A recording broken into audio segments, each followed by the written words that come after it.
Having trouble with Alexa not responding to your voice commands? It's often caused by microphone problems, Wi-Fi troubles, or software errors. In this video, I'll guide you through easy steps to fix Alexa when it won't respond. Let's jump right in. Before doing anything else, make sure your phone is connected to the Alexa device. Your phone has a stable Wi-Fi or cellular data connection. Your Bluetooth is turned on. After that, try to follow the advanced solution. Solution 1. Check the microphone permissions for the Alexa app. First, find the microphone settings on your phone. So if I'm using an iPhone, open the Settings app on iPhone.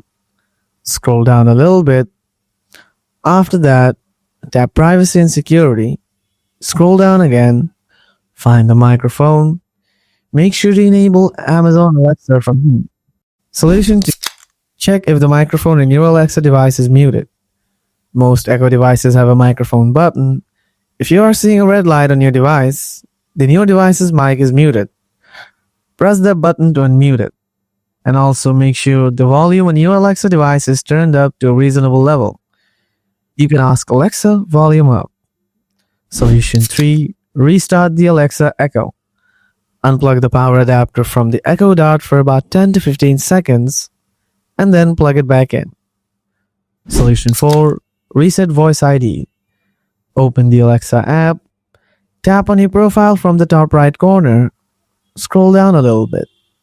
After that, tap on the Voice ID. Now tap Delete Voice ID. Then tap Delete to confirm it. Now again tap Voice ID. Tap Agree and Continue. Allow the mice if it asks. Now read the prompts loudly to set your Voice ID. Then tap Done. And your voice is settled up. Let's try out. Say Alexa, play music. And boom, music is on.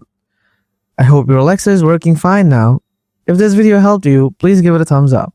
If you have any questions, feel free to ask in the comments below. Thanks for watching, and I'll see you in the next video. Until then, stay tuned.